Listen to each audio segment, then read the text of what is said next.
What's up, guys? We are back with a brand new video, and today we're going to be talking about breach. Breach are these nodes right here. This is going to be a beginner's guide to breach. So if you've done a little bit of breach or you haven't gotten on to mapping yet and you want to learn what breach is, stick around, see what I got to say. Again, if you like my content, don't forget, like and subscribe to the channel. Appreciate you. Let's get into it. Breach is it's a unique mechanic in Path of Exile 2, where you step through a breach hand to enter the breach world filled with waves of monsters. Basically, your goal is to defeat these monsters before they overwhelm you and kill you.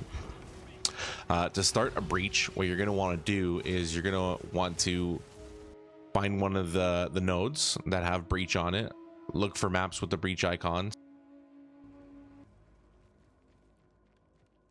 Now, to look for this breach hand, you're going to find these little purple wavy things that are kind of going to guide you towards the breach. It's not going to show right away. It's going to wait. You're going to have to wait till you're about a screen or two away from your breach before those purple wavy things start pointing you towards your breach.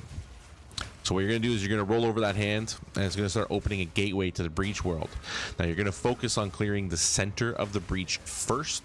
That's going to give you more space, as monsters always spawn from the edges. Now what I like to do before actually rolling over that hand is I like to clear a little bit, maybe a screen around the breach, so I kind of get a grasp of like what's the best path to take so I don't get trapped into a dead end. I think that's what works best for me and makes the breach last longer, so I can drop more splinters. As you defeat monsters, keep an eye out for the clasped hands that spawn.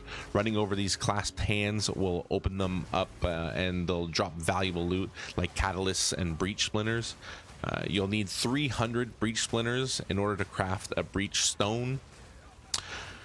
Once you've gathered 300 breach splinters, combine them to create a breach stone. I believe it does it automatically. Place this breach stone into the realm gate at the center of your atlas to open a portal to the breach realm.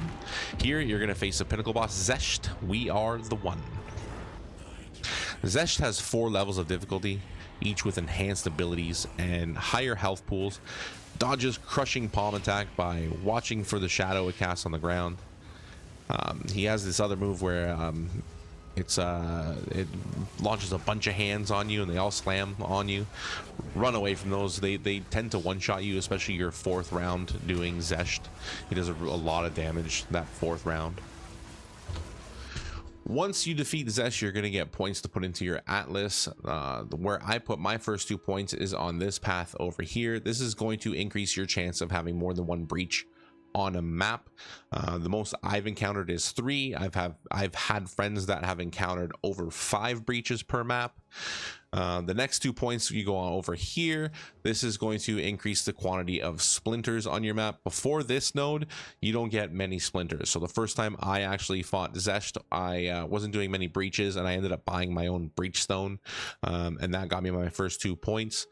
And then after completing some citadels and I got more currency, I actually ended up getting these 2 nodes here, and then I got enough splinters that I was able to put them up over here, and this will increase the monster density in your breaches, which obviously means you get to keep your breach open longer and you get more currency drops. Don't forget, the faster and the bigger kill streak you get while you're running your breach, the longer it stays open. When you kind of stop killing things, the breach will tend to close quicker. So more kills, breach stays on longer. I attempted to kill him the 4th time. I wasn't paying attention. He died. That's an excuse, but when I beat him, the next 2 nodes are going to go over here, and this is going to increase the clasped hands that end up showing up on your breach. So again, more currency. That's basically all there is to breach for a beginner's guide. Again, if you like my content, don't forget, like and subscribe, guys.